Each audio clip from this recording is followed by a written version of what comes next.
Hi, welcome to Legacy of Dragonholt and stuff. We're playing a game.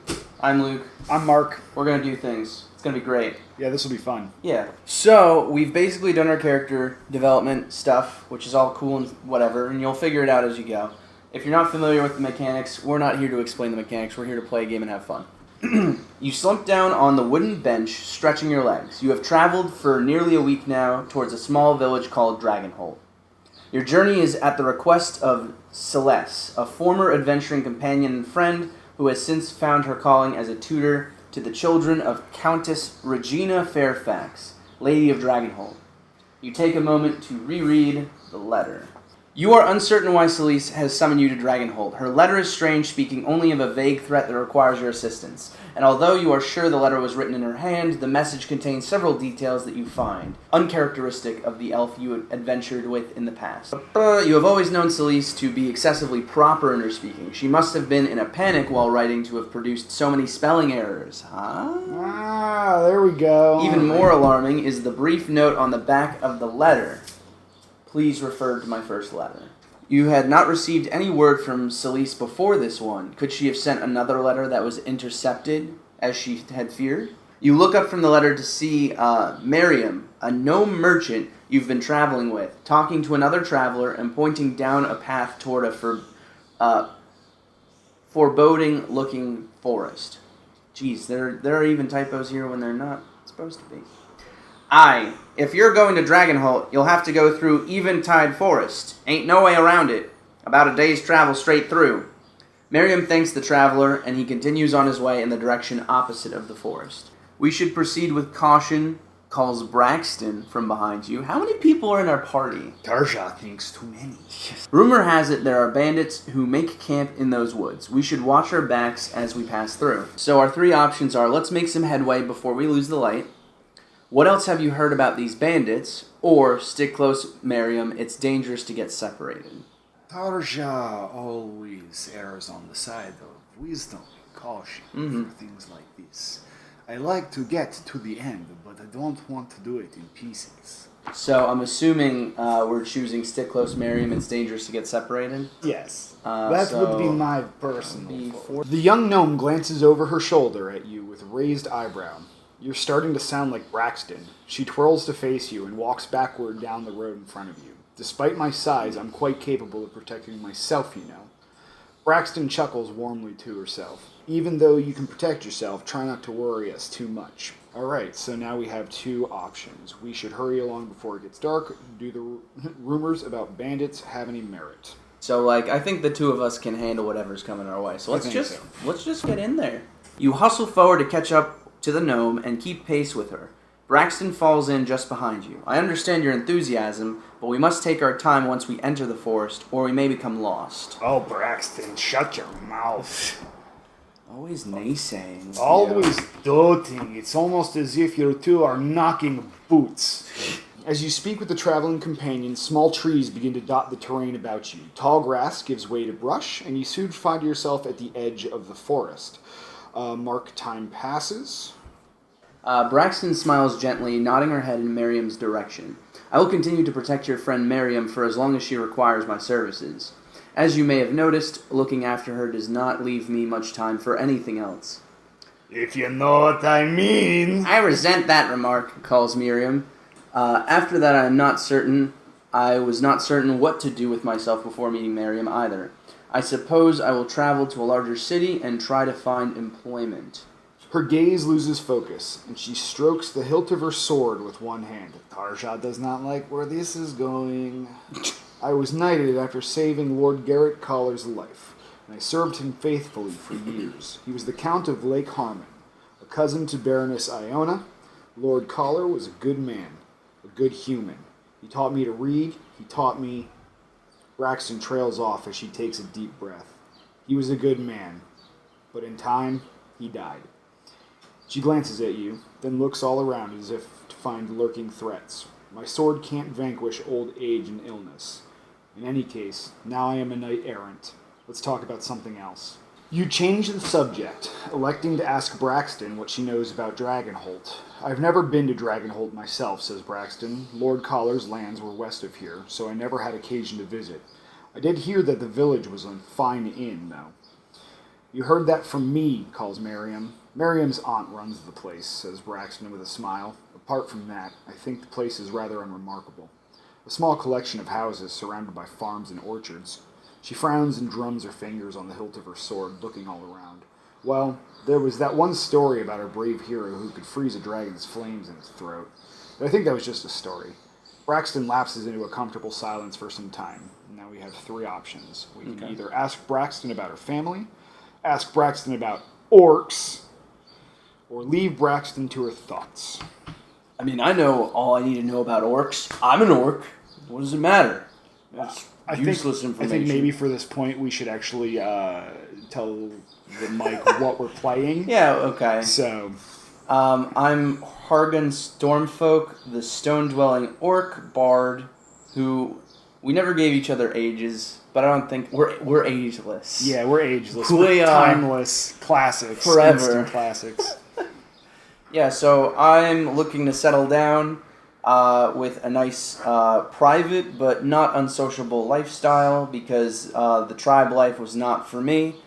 I'm curious, impulsive, and emotionally driven, and I've got a dad bod. Muscular dad bod. I mean, that's basically it. Yeah, hey, it's respectable. Yeah. Right? All right, I am playing Tarja the Rune Scribe. I am a Herrinx Catfolk Sage, who, just for point of reference, is an old dusty fart. Of course. Basically, he spent most of his life being a scribe until they started starving out, and they kicked him out of his town, as most catfolk do. He now basically seeks knowledge and power, and is always willing to take the bait of curious quests. That being said, he is looking to settle down and make a library of his own one day. That's about it. I don't know what you get out of all those frickin' books, but I mean, if it suits you, it suits you. No judgments from me, right? I don't know if you've ever heard that knowledge is power, but I figure if power is power and knowledge is power, then I can be twice as powerful.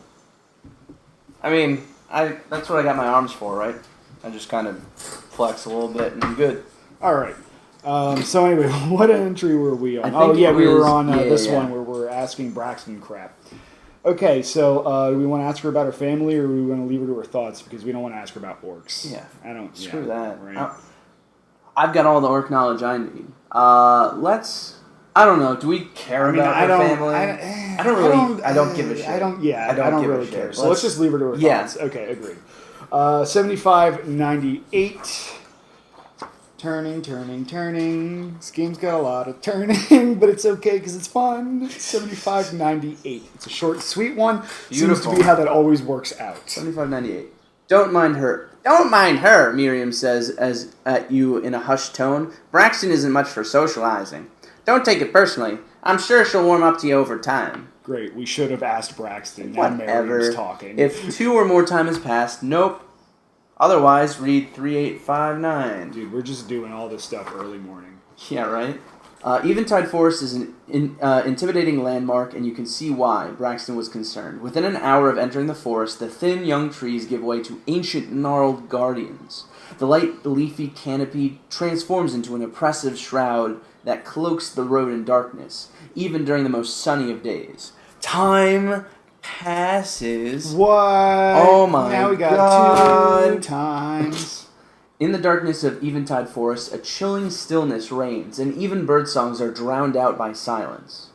You continue onward, Miriam's usual banter quieted by her new mood, one part fascination and one part fear. Braxton keeps an ever-vigilant eye on the surroundings, her hand now resting on the pommel of the blade at her waist. You soon come to a stop when you catch up to Miriam. She is glancing down at what appears to be a small game trail that branches away from the main road. Up ahead, you see that a number of fallen trees are blocking your path. An old crossroads signpost marks the split, but the wood is too rotted and the writing is indecipherable. What do we do now? It doesn't seem like Lady Regina has been alerted yet. Braxton strains to look over the fallen trees.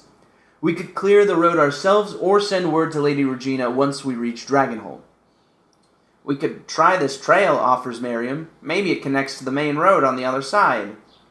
So our options are scout along the game trail and report back, climb over the trees and continue on the main road, or clear the road debris before continuing. I mean... Let's discuss this, as Tarja thinks we should. There are options here to weigh. Yeah. Perhaps the tree has been placed here by bandits looking to divert us. Perhaps the noise that we make from cutting this tree away will attract them. Or other things. It may be best simply to try to go around. What are our options? It's either scout the game trail and return, climb over the trees and continue on the main road, or clear the debris. But we ain't getting paid to clear that debris, so why do we do the work when we're not going to get shit out of it, right? Tarja is in no condition to be doing heavy manual labor. Oh, that's fair too. You ain't got much to do when it comes to the lifting stuff. I could use perhaps runes to blast it away. But we don't want to draw too much attention to ourselves if these bandits are running about trying to screw with us. And perhaps it would be best, although Tarja's curiosity of what is down this little path. That is true. Me. I mean, who knows what's down there? I believe perhaps we could find good treasure. And if we do run into bandits, well... Treasure does sound good. And Tarja thinks it'd be a bad day for them. Yeah, oh yeah. Between the two of us... You follow the trail away from the main road, ducking under low-hanging branches and hopping over muddy puddles. The trail winds back and forth, and you soon lose your bearings as you scramble over a particularly steep slope. Soft earth gives way, and you tumble head over heels until you come to a stop at the base of a tree. If you do not have agility skill, awareness skill, or survival skill, you lose 3 stamina. I happen to have the agility skill. Survival, or what was the last one? Awareness. Yeah, no, I'm going to lose 3. That's cool. Ouch. Ouch, my feelings. As you know, a cat always lands on his feet. So, sorry that my curiosity lost you 3 stamina. Oh no, I'm that'll fine teach you with that. to land on your feet. Whatever. I'm a big tough guy. I can take a frickin' beating. Take a damage here or there. After following the winding road for what feels like hours, you begin to fear that you are traveling in circles. Just as you are about to suggest turning back, Miriam calls out from beyond the next bend. There's a clearing up here!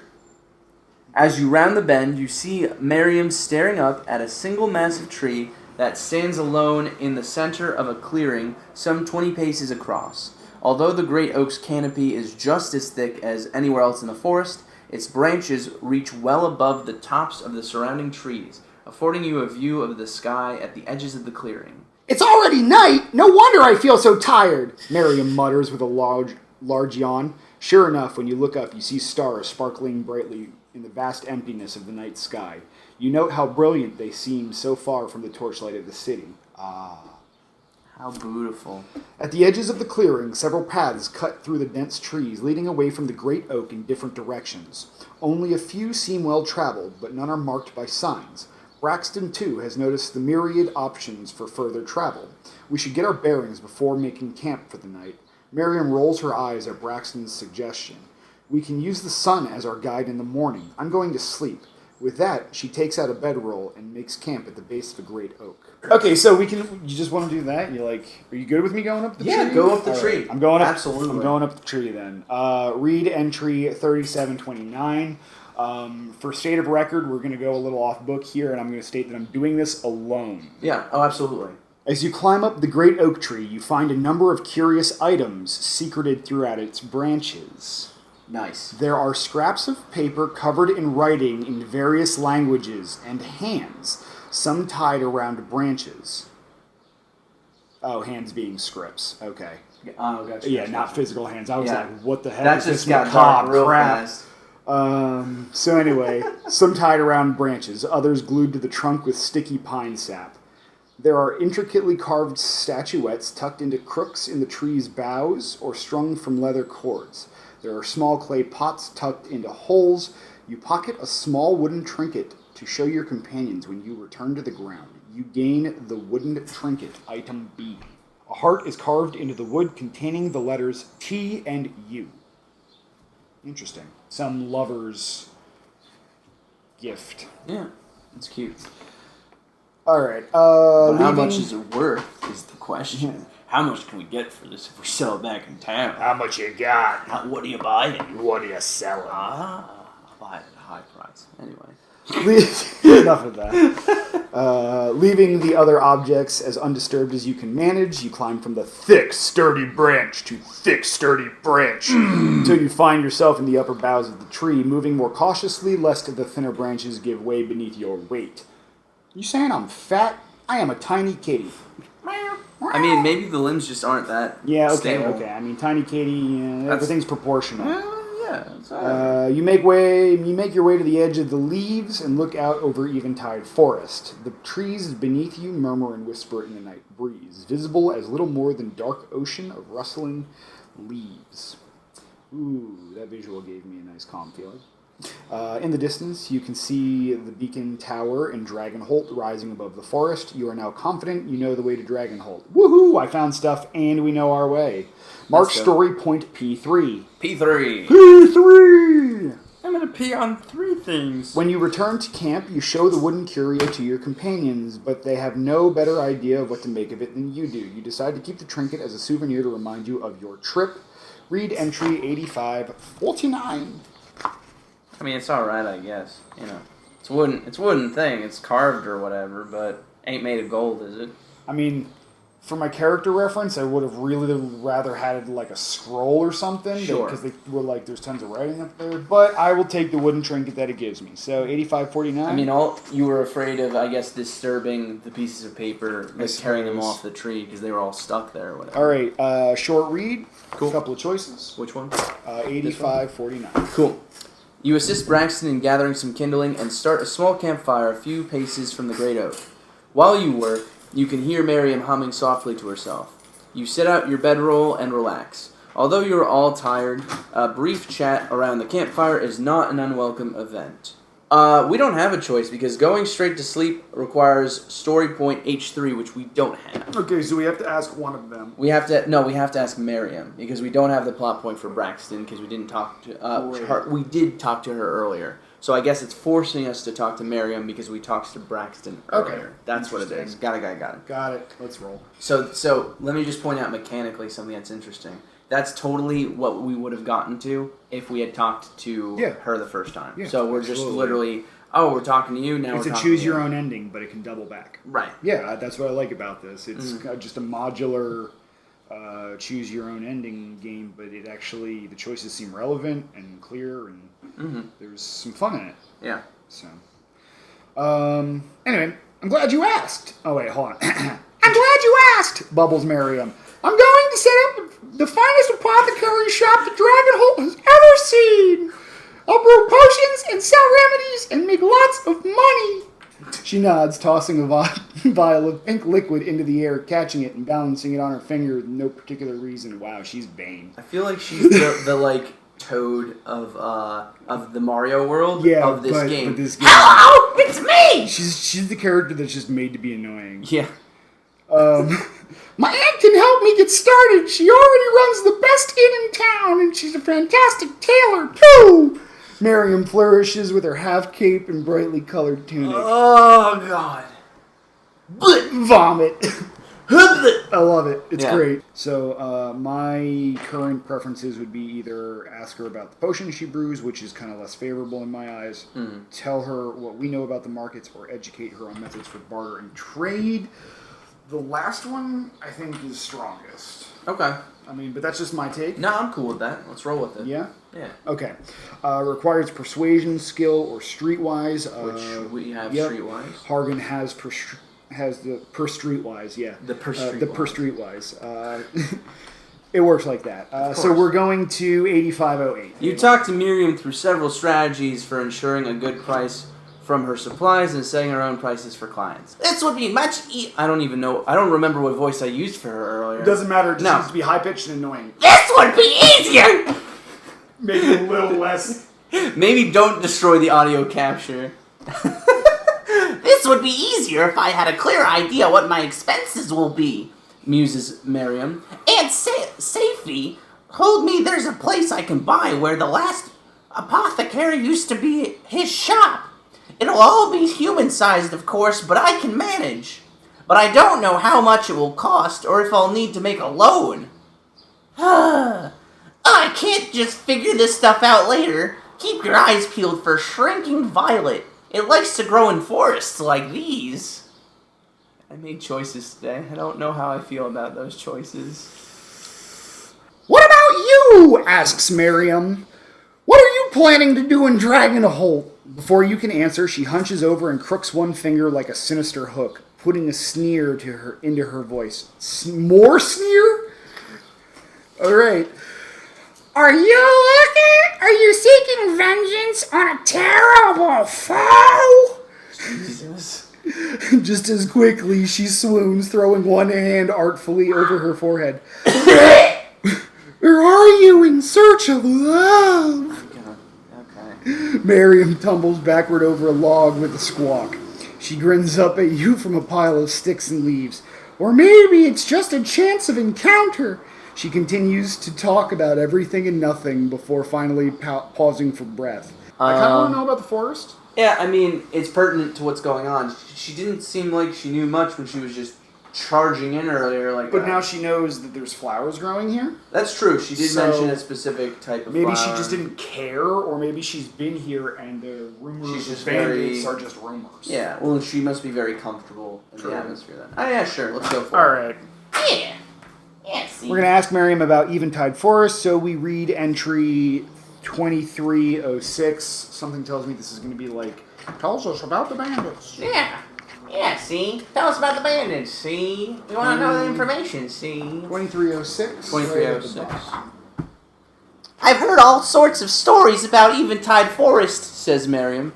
I've even heard that there is a secret kingdom somewhere in the treetops where elves and fairies dance in the starlight, hidden from the eyes of gnomes. Oops. Yeah, we didn't disturb that at all. She shrugs and looks at the mossy tree branches. I don't believe half of it, though. I think it's just a big, dark forest, and people are scared of anything they don't know anything about. As I wave my wooden trinket in front of her face. Also, there's the bandits, reminds Braxton from behind you. Shut up, Braxton. Don't Damn. ruin our fun. Right? God. Why do we keep these two around again? I don't know. All Because right. the story makes us. So, we are right here. That's a long one. All right. Woo! Oh, Lord. Why do I get all the long ones? I don't know. All right. You're so articulate. Miriam lets out a long yawn, and of course I have to read Miriam, and you second the motion. As you nestle into your bedroll for the night, Braxton speaks up. Best we don't all sleep at once. I'll take the first watch. Can I count on you to take the second? You nod your agreement and drift off to sleep. What? I don't even get a choice? Come on. Get out of here. Okay, so a couple of things here. Sure. One of us must volunteer to keep watch. Refresh your activation token if you are keeping watch. The rest of you exhaust your activation token.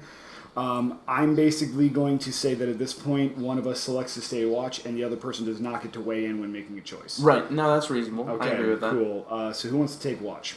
I'm totally fine with you. I mean, taking watch. I was gonna say you've been climbing them trees, exercising. Absolutely. I'm all about sharing. I'm wide awake Sharon's and ready to rock. cool. It's not even sharing. It's just you've been working hard. You need your sleep, little kitty. Cat nap should be help. Tarja thanks you. I shall sleep twice as hard for you. Don't hurt yourself. even Okay, in sleep. so Jeez. two that's time fine. passes, Okay. and you each recover 2 stamina. Sweet. Congratulations, good sir. Would you like a pencil? Nah. Okay. I'm fine. Everything's fine. It's gonna be Everything's fine. It's gonna be great. So 7 books deep. You're gonna definitely need a character sheet by then. It's cool. It's cool. I'll just cool. write all over. It'll be like a border of it my will. sheet It'll at be that perfect. point. Yeah. Great. You rouse from the slumber. Your slumber to gently coaxing from Braxton. Woo. So she went asleep before we woke up for watch. That seems irresponsible. Negative. This is her waking you up. Oh, for okay, your okay, watch. okay. Sorry. You rouse. She rouses you from your slumber gently by coaxing. Mm-hmm. Your turn at watch, she says quietly. You rub your eyes for a moment and sit up, taking a drink from your canteen to wake yourself. Woo! Hitting the sauce this early? Yeah, right. All right. You glance around camp at your fellow travelers. Braxton prepares her bedroll, lies down, and is quickly asleep. Miriam stirs for a moment, possibly awakened by the brief commotion, and rolls to her other side. A gentle silence takes hold of the clearing. Your journey to Dragonholt has been a long one, but now you are no more than a half-day's travel from your destination. The crack of burning branches from the campfire keeps you company as you keep watch. The moon is beginning to set, and you know that the light of a new dawn will soon grace the forest clearing where you have made camp. Just then, you hear a rustling in the thick brush on one side of the camp. And recall Braxton's warnings about bandits. I think I'm gonna stare. Just watch it. Watch it? Yeah. All right. Because I'm not one to immediately jump to a fight. And you've been working hard. I'm not going to wake you up, or Braxton. Both of you have been working hard, and I can handle some ruffians if I need to. So whatever. For thematic purposes, yeah, I'll read the yeah. next Go one ahead. too. So you are going to watch. We are reading entry 3123. My eyes are staring real hard. You shift yourself to watch the side of the camp where you heard the rustling, but you see nothing in the darkness. You wonder if the firelight is blinding your night vision, or if the sound you heard was just some animal scurrying about. Just when you think that you are worried for nothing, you hear a branch snap and leaves rustle, and then a half-dozen rough-looking figures step from the trees. They're clad in torn and stained clothing and scraps of leather armor, their long knives and the steel of their arrowheads glinting in the light of your fire. Bandits! The bandits rush forward as you scramble to your feet. Some of them lift their bows, pulling the arrows back and aiming at you. You shout a warning to your companions, who spring to their feet and arm themselves. I like how you wake up and you're like, I'm just gonna kill him. God damn it! Don't you know how cranky cats get when you wake them up from naps? Why do you think I read all these books so I can get all violent like? More and more bandits step into the firelight. Their armor and weapons seem crude, but sufficient to the purpose. Braxton grips her sword in her right hand, doing her best to keep herself and her shield between Miriam and all the bandits. Right. We can either draw our weapon and engage the bandits, which sounds pretty reasonable, rough, but yeah, we're a little overnumbered. YOLO. Yeah. Right? So that's one option. We can knock an arrow and fire at the bandits if we have the archery skill, which neither of us do. I can toss. Oh, okay. Toss a flask of explosive liquid at the bandits, which requires alchemy, which neither of us have. or we can try to reason with them, which does not require any skills. So it's a Hail Mary last resort. I mean, I think that. So we can fight or we can reason. How many of them are there? There was 6 before, and then more, and then more. Yeah, great. So there's 2 of us. I mean, I've got some explosives and stuff. There's technically 3 of us. I'm not counting Miriam because she's not participating in the combat. I don't aspect count of NPCs. That's, I mean... Because, next storyline, they could just both be incapacitated. True. Fair enough. Yeah, I kind of want to just reason with them. Yeah, I was gonna say we should have a nice conversation. Maybe a sip of my canteen. Yeah, that's seeming pretty nice right about now. Yeah, let's do that. Okay. I hope this doesn't screw us. You attempt to reason with the bandits and prevent bloodshed. Well, it's very simple, says a bandit you take for their leader. He steps into the light of your campfire, revealing a scar that runs down the side of his face, because, of course. We're traditionalists, you see, and the tradition is this: your money or your life. Before you can make any sort of counteroffer, Miriam's voice cuts through the negotiation short. Go sniff a goat! She shouts. The bandit leader roars, and his minions rush to the attack. So much for that! Why do we keep either of you around? If there was an option to give them one, Miriam is gone. Braxton hefts a heavy steel shield and slashes her longsword threateningly at one of the approaching bandits. Miriam produces 2 flasks and unstoppers one of them. A thick, is that arid or acrid? Acrid, AC, yeah. acrid. Is that how it's pronounced? Yep. Interesting. A thick acrid smoke pours from its open mouth and she holds it aloft, ready to throw. 3 of the bandits suddenly rush forward, charging the camp. Miriam hurls the smoking flask, which smashes against one of their bucklers. A billowing cloud of acidic fog erupts from the impact site. The bandit shrieks and flails, dropping his buckler to the ground as it dissolves. Well, Miriam's hardcore. yeah, Jesus. The two other bandits continue their charge. One swings an axe at Miriam, but Braxton catches the blade with her longsword and slams her shield into the man, sending him tumbling to the ground. The third bandit dodges around Braxton and darts forward straight toward you. Spear point trained at your chest. So which of us is it going to be charging at? Does it? It just says you because this can be played solo. Well, when it said that one person needed to be selected, it was actually a thing in the book. Okay. Yeah, so I guess this is just us collectively. Sure.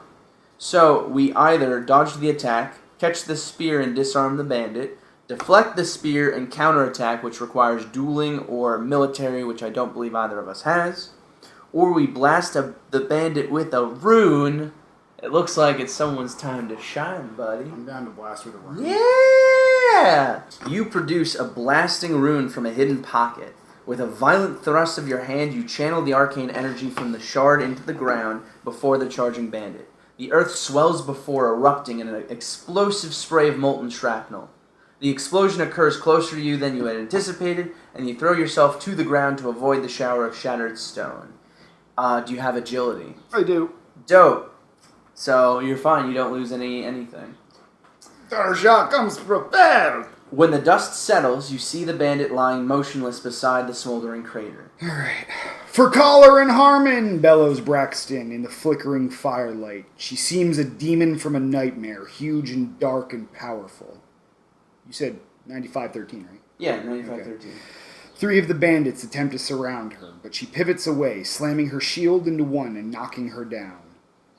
Then slashing at a second and sending him screaming into the dark, clutching at his face. She trades blows with a large human, his axe sliding off her shield, her sword flickering past his face as he dances backwards.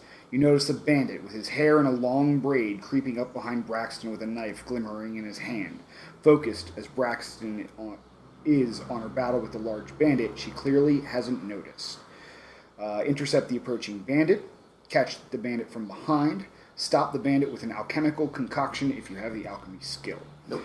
Since I took the last one and did the blast, I'm going to let you take this one. I was going to say, what are my 2 options then? So you can either intercept the approaching bandit or try to catch him from behind. I ain't no coward. I'm going to intercept him. Okay. Take him on, head on. You leap forward and shout a challenge to the braid-wearing bandit, who spins and sneers at you with crooked teeth. The bandit brandishes a knife, and you begin to circle one another warily. "I'll gut you like a bloated fish," he shrieks and hurls himself at you. His attack is clumsy, more passionate than skilled, and you soon see an opportunity. If you have the brawling skill or the dueling skill. I have neither. Otherwise, read entry 4585. Boy, that's good. You gonna get... Hey, I'm a big tough guy. I can take some damage. Yeah. At least Braxton didn't get caught by surprise. You grab up a burning brand from a nearby campfire, but before you can use it for anything, the bandit slashes at you with his knife, cutting open a ragged tear across your chest. You lose 4 stamina. It's my nicest shirt. What the heck, dude? You swing your burning brand over your head and thrust it at the bandit, sending him leaping backward with a squawk. He jabs out with his knife, preventing you from following up and finishing him off. Behind him, you see Braxton slam her shield oddly into her assailant, then spin and bring her sword down on the braided bandit. He shrieks, then falls, and Braxton turns back to the axe-wielding brute without a word. Your companions are still locked in combat with the bandits, who swarm around the edges of the light provided by your campfire. Screaming incoherently, a scarred bandit rushes at you.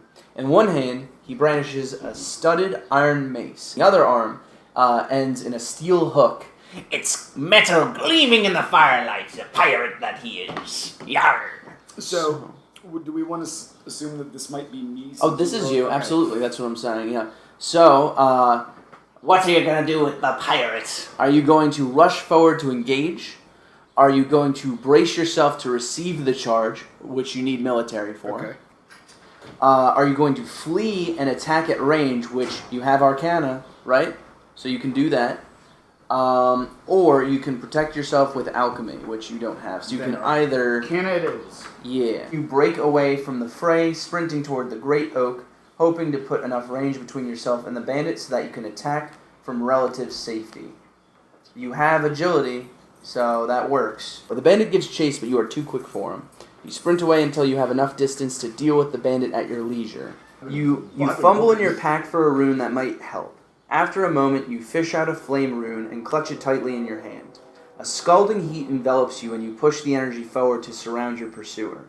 Within a moment, all of the metal the bandit carries glows white hot. He shrieks as the blazing metal of his mace sears his palm and he drops it to the ground. Yet still the man screams. He flails about, staggering this way and that in an attempt to escape the burning hot hook at the end of his arm. Yeah. Tarja is amused by the flaming idiot. Alright, you find yourself standing in a loose circle with your companions and no bandits close at hand. Even more of the enemy emerge from the trees. However, and they begin to surround you. What now? Breathes Miriam. You're sure it isn't the first time you've heard fear in her voice. Oh my god. The bandit's leader chuckles and squeaks, causing the firelight to play off the long scar on the side of his face in a sinister way. Drop your valuables and leave.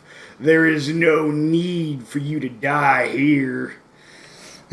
The other bandits hoot and howl and brandish their blades and axes in the air in front of you. Braxton glances sideways at you. There are too many of them. You cannot win this fight. She edges backwards and you notice her lean in the direction of Dragonholt. You can't... Oh god. You can't have my gold! I'll be using it to start my business! Hisses Miriam, despite the bite in her words. What? You notice her hands trembling. Alright, so we can either fend off the bandits. Yeah. No, we can't, because that requires brawling, dueling, or military. Dope.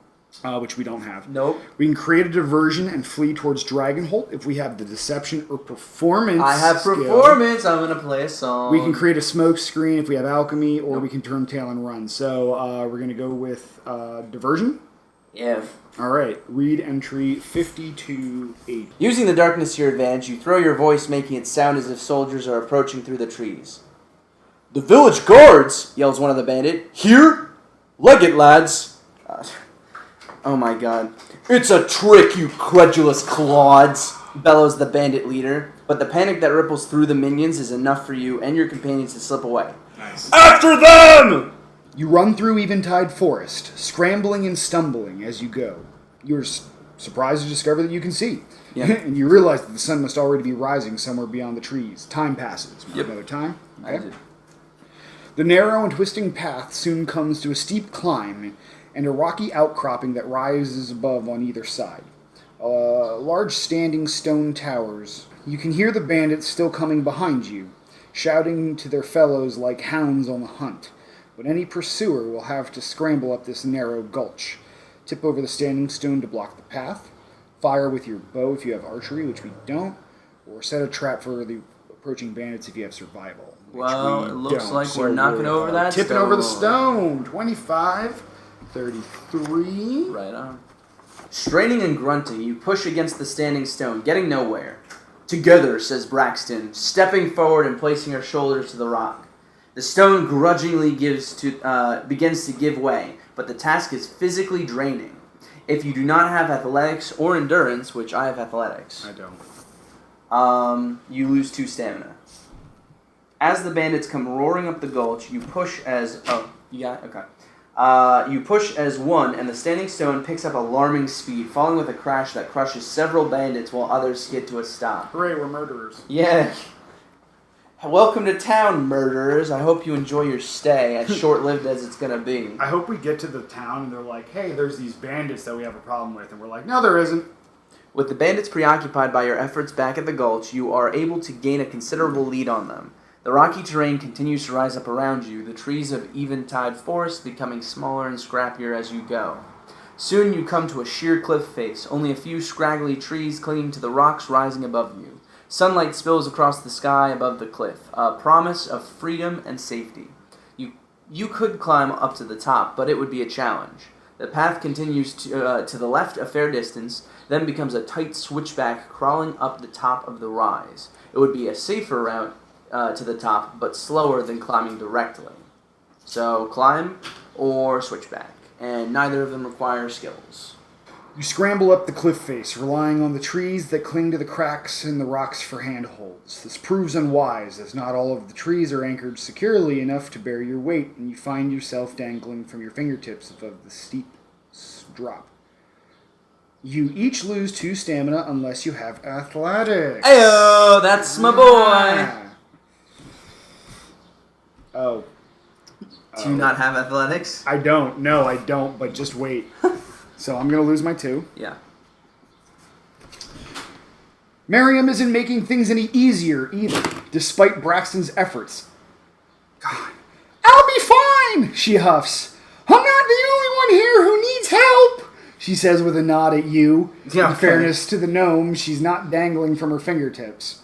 Braxton makes her way over to you and helps you regain your footing. Test each toe hold before you put weight on it, she says. Why is she Aragorn? I mean, you're not wrong. It's awesome, but... Yeah. Alright. You resume your climb, but you hear shouting below you. The bandits have reached the bottom of the cliff. They immediately begin pelting you with arrows and stones, making the rest of the climb a nightmare.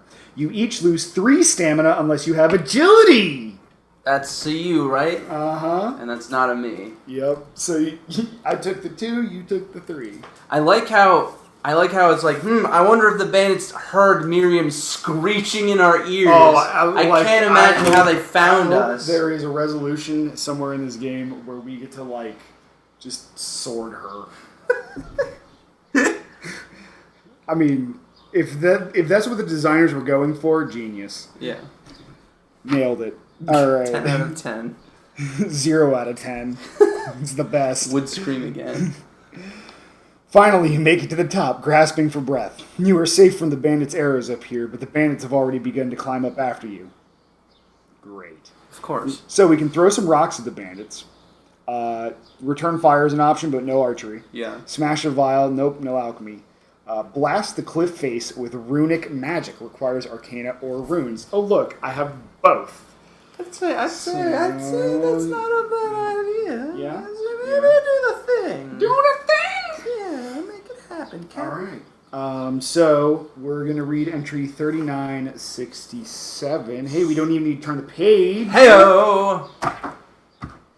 You produce a blasting rune from an interior pocket and calmly bend the energy within to your will. Cool.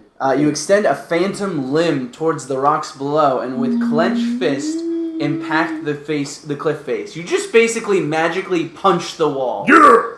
With explosions! Stones and earth shatter and fly, showering the climbing bandits with rocky shrapnel. See, now I understand why you read those books. You can do stuff like that. It's pretty sweet, dude. By the way, they weren't big fists, they were just big kitten heads. Yeah.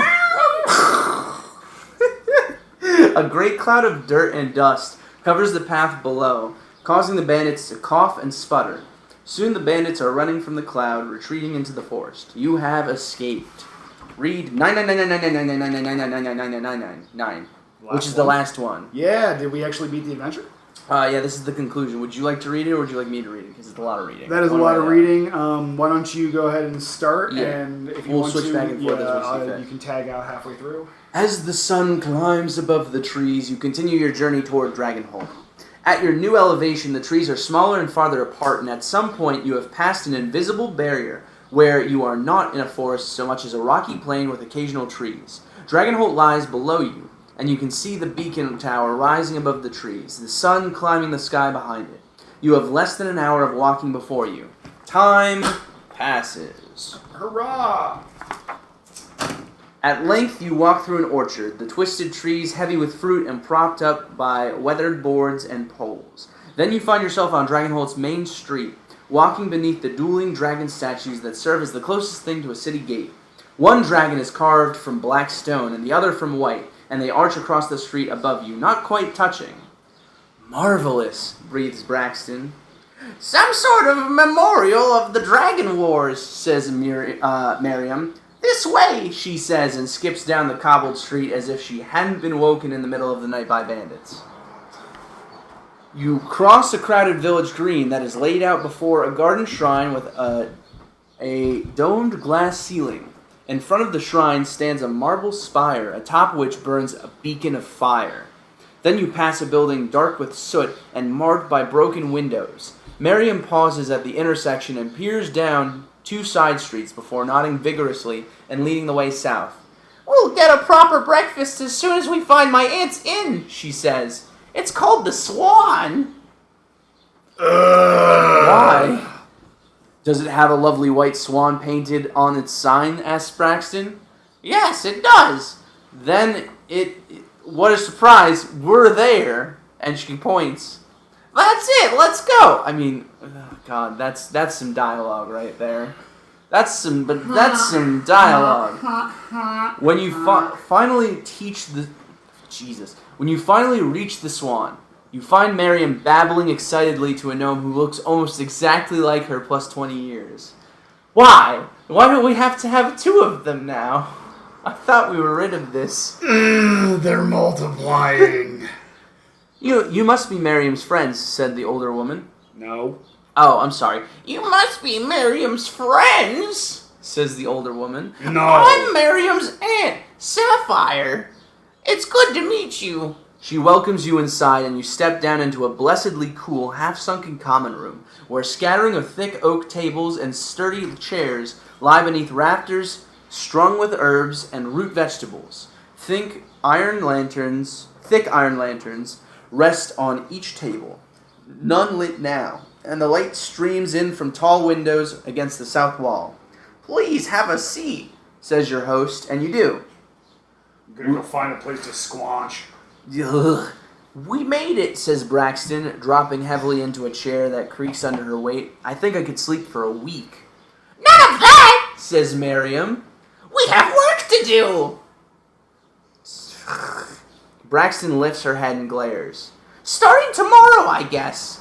Let's all take the day off. That seems like a good idea. Miriam vanishes into a back room, then appears a few minutes later with a tray rattling with glass bottles of red liquid. Here, She says and distributes the bottles. it's the least I can do for helping get me here safely. You gain 3 healing potions. Hooray. Distribute these potions among yourselves as you choose. We don't actually have 3 cards, No? so we just jot down that we have 3 Okay, of them. so- So for the sake of how it works, we have 1 card. Okay. But in terms of our notes, We have 3. yes, I would say you can take 2 and I'll take 1. You know what? I would say against that. Yeah? Why is You that? take 2. All right. You tend to be the more beefy guy with more health, and I got the trinkets, so. Healing potion X2. Healing potion. The liquid burns your throat like bitter fire, but quickly heals open wounds and broken bones. When you drink this potion, Was that A? you recover. Yes, item A. Good point. When you drink this potion, you recover half of your max stamina. That's Interesting. pretty meaty. Sapphire returns a moment later with a larger tray overflowing with plates of yellow eggs, loaves of dark brown bread, and a tall pitcher of milk. I hope you'll stay at the Swan for as long as you like, she says. No charge, of course. Yes! Stay here for a while. Dude, you're forgetting the mental toll of dealing with them.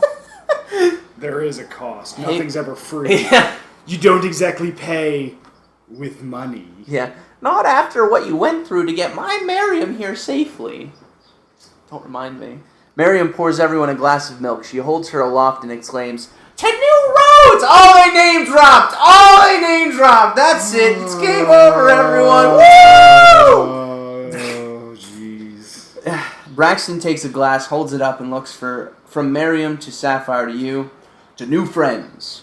The meal is amazing, and you soon collapse. Generous host. You doze the majority of the day. After dinner, rest in the common area chatting. Soon the lack of a good night's sleep is too much, and you retire to your room. Oh, I thought that was when, like, months later, you're like, I can't get sleep in here anymore. I'm going crazy. All right, what else we got? You will have to explore Dragonholt tomorrow. You recover half of your max stamina. There you go. So that's 8. So you're basically... 2, 3, 4, 5, 6, 7, 8. Yeah, I'm fully healed. Me too. Well, yeah, it didn't take much for you. You each recover a skill if you need to. Refresh your activation tokens. Gain 1 experience point. Ayo! Your fame increases by 1. Ayo! So that's now 3 shared fame. Okay. We have 100 gold shared, by the by. Okay. That's what we start with. This quest is complete. Read entry 1001 in the village book. All right. So, you wake to the smell of freshly baked bread. Oh, wow, this is going to take us on a mini adventure. Yep, sounds about right. Okay, so let's pause. Sure. Thoughts so far? I like it. Yeah, I think it's cute. This is fun.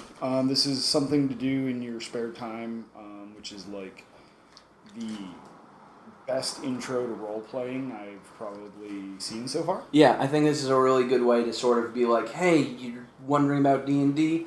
Check this out and see how you feel about it. Yep. I mean, it's really easy to grok, and you can just kind of roll with it. I mean, the game itself actually rolls the mechanic explanation out in a really nice way, wherein it's designed in the books the first time you encounter a mechanic, it has an explanation block, so you can literally just start playing the game and you pick it up as you go. Yeah, which is really convenient. Yeah, it's actually really great and really simple to grasp. Mm. The writing's hit and miss, for sure. Some of it's real good and some of it's real bad. I mean, it's cliche in a lot of places, and I mean, I think that it's really the tone that you read it in, and sure. How into the genre you are. A first-timer might really get a kick out of some of these lines, but somebody who's played a lot of these kind of narratives is probably going to be just taking on that ride again. Absolutely. But that's not to say it's without merit. I mean, right. It's like you said, some of the lines, even for players like us, are still enjoyable. Mm-hmm. I mean, it's much better when you give the characters life. Oh, sure. So definitely, that's a lot of fun. And I think this game really is about how much fun you want to have with it. Yeah. It's not really rules heavy. It's not about winning. It's about having a good adventure and seeing how the story takes you. I'm interested to see how hard the difficulty gets as it scales up. Yeah. Because I think maybe those last couple adventures might really be tough, and I'm hoping to see that there's a chance to really die at the end. But who knows? This could also just be a walkthrough. But if it is a walkthrough, then it's a damn good one. It's well crafted. Absolutely. We haven't even gotten into a lot of the other materials, like the map, Sonia's journal. Ton of the items. We've managed to interact with 2 items in the first book, which makes you wonder, because there is literally like an entire alphabet. It goes to T. Yeah. So pretty extensive. yeah, I mean, that's like 20 or so, roughly. Yeah, give or take. So. Yeah, that is 20, because if you discount the other letters in the alphabet. Yeah. So, but yeah, no, I like it. I'm interested in doing the rest of them. Yeah. So let's roll it. Yeah. I think, and the other thing is, I think that this game does really benefit from not having a lot of players. Yeah, but absolutely. I would not want to do this game solo. Yeah.